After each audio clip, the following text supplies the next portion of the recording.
তো বন্ধুরা, আজকে যে নকশাটি আপনাদের সামনে নিয়ে হাজির হয়েছি, এত সময় ভিডিওর থাম্বনেল দেখে আপনারা বুঝতে পেরেছেন কত বড় অসাধারণ একটি নকশা। এই নকশাটি নিয়ে ভিডিওর আমি কেন এসেছি জানেন? আজকে আমি ইদানিং আমার চ্যানেলের ভিতরে এই সাপের বিষ আটকিয়ে রাখার কয়েকটি মন্ত্র দিয়েছি, সাপের বিষ ধারণ করার বেশ কয়েকটি মন্ত্র দিয়েছি। তো বন্ধুরা, আজকে আমি আর একটি যন্ত্র নিয়ে হাজির হলাম। এই যন্ত্রটি কিসের জন্য? এই যন্ত্রটি হলো আমার বলা নিয়ম মতো যদি আপনি এই যন্ত্রটি আপনার ঘরে প্রয়োগ করেন, আপনার ঘরে রাখেন আমার বলা নিয়ম মতন, আপনার ঘরের ভিতরে সাপ প্রবেশ করবে না, যদি থাকে সে বেরিয়ে যাবে। তো তাহলে বুঝতে পারছেন যে আজকের এই যন্ত্রটা কত বড় পাওয়ারফুল। এই যন্ত্রটি এত বড় পাওয়ারফুল যন্ত্র, আমার বলা নিয়ম মতন প্রয়োগ করতে পারলে আপনারা হাতে নাতে ফল পেয়ে যাবেন। কারণ এখন আমাদের দেশে সাপের ভয়, শুধু সাপের ভয়। কত পদের সাপ বেছে, গোখুর সাপ, কালগোখুর সাপ, রাসেল ভাইপার সাপ নাকি গুলাবার নাকি সাপ, এটার নাম আমি কখনো শুনিনি, এই বছর থেকে শুনি। মানুষ যে কত কি নাম দিবে। যাই হোক, এই ধরনের অনেক বিষধর সাপ আমাদের দেশে আছে যারা মানুষের গরমের ভিতরে থাকতে ভালোবাসে, মানুষের ঘরে চলে যায়। তো বন্ধুরা, সেই ক্ষেত্রে আজকের এই যন্ত্রটি যদি আমার বলার নিয়ম মতন আপনারা প্রয়োগ করেন, আপনার ঘরে সাপ ঢুকবে না, থাকলে সাপ আপনার ঘর থেকে বেরিয়ে যাবে। তো ভিডিওর মূল আলোচনায় চলে যাব। আলোচনায় চলে যাওয়ার আগে সকল বন্ধুদের কাছে আমার প্রতিদিনের মতন একটাই রিকোয়েস্ট। ইতিপূর্বে যে বন্ধুরা আমার চ্যানেলটি সাবস্ক্রাইব করেছেন তাদেরকে অসংখ্য ধন্যবাদ। আর যে বন্ধুরা এখন আমার ভিউয়ার্স বন্ধুরা এবং দর্শক বন্ধুরা যারা আমার চ্যানেলটি এখনও সাবস্ক্রাইব করেননি, চ্যানেলটি সাবস্ক্রাইব করে পাশে থাকা বেল আইকনটি বাজিয়ে নোটিফিকেশন অন করে দেন, যাতে আমি কোনো নতুন ভিডিও আপলোড করার সাথে সাথে সবার আগে আপনার কাছে চলে যায়। তো বন্ধুরা, আমি আপনাদেরতে এত গুরুত্বপূর্ণ পাওয়ারফুল ভিডিও দিয়ে থাকি মানব কল্যাণের জন্য। আমি সবসময় বলে থাকি, আমার চ্যানেলের সাথে যদি আপনারা থাকেন, যন্ত্র তন্ত্র শিখে এবং বিভিন্ন টোটকা শিখে ভালো একজন নাম করা কবিরাজ হতে পারবেন, মানব কল্যাণের জন্য আপনারা কাজ করতে পারবেন। তাই চ্যানেলটি সাবস্ক্রাইব করে আমার সাথে থাকুন।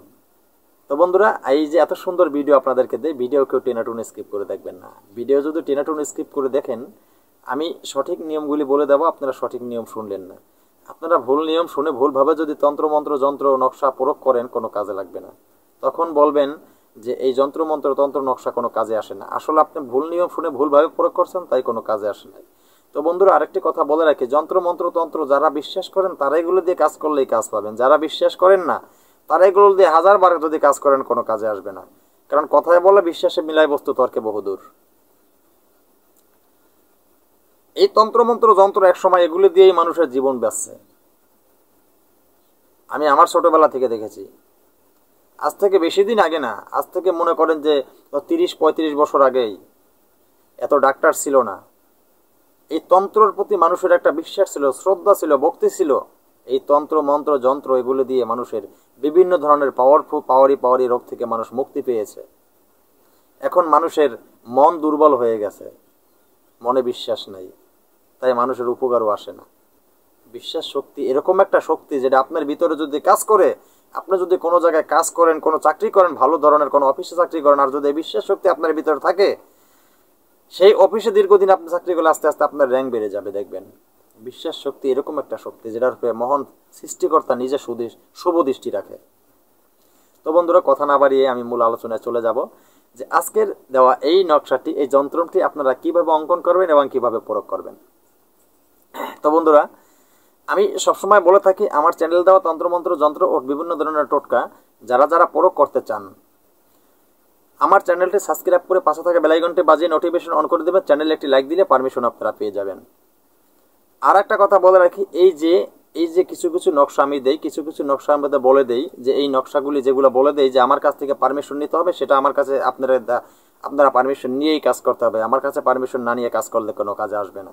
কারণ সব জিনিস আমি চ্যানেলে সবাইকে পারমিশন দেই না। কেন দেই না জানেন? যে অনেক তান্ত্রিক, অনেক কবিরাজরা আমার চ্যানেল থেকে এই মন্ত্র নেয়, যন্ত্র নেয়, টোটকা নিয়ে কাজ করে। তা আমার কবিরাজরা যে কাজ করবে, সেজন্য আমি তাদের জন্য আমি ইউটিউবে আমার যন্ত্র এগুলো আমি দেই না। আমি দেই আমার ভিউয়ার্স বন্ধুদের জন্য, আমার সাধারণ যে বন্ধুরা জনগণ আছে তাদের জন্য, সাধারণ মানুষ যারা আছেন তাদের জন্য আমি দিয়ে থাকি। তো বন্ধুরা, এই যে যন্ত্রটি দিলাম, এই যন্ত্রটি সবার জন্যই যার যার মতো শেষে অঙ্কন করে নেবেন। তো বন্ধুরা, এই যন্ত্রটি আপনারা কিভাবে অঙ্কন করবেন আমি নিয়মটা বলে দিচ্ছি। খুব সহজে আপনি অঙ্কন করতে পারবেন। যদি আপনার সর্পের ভয় এরকম থাকে বা আপনার ঘরের যে কোনো জায়গায় একক জায়গায় আপনার ঘর আছে, আপনি এই নকশাটি অঙ্কন করে ঘরে রেখে দিবেন। কারণ বলা যায় না কখন আপনার ঘরে সাপ ঢুকে পড়ে, তখন এই নকশাটি আপনার কাজে লাগবে। এই নকশাটি আপনার ঘরে থাকলে আপনার ঘরে সাপ ঢুকবে না, চ্যালেঞ্জ করে বলতে পারে ঢুকবে না। এত বড় পাওয়ারফুল এই নকশাটি।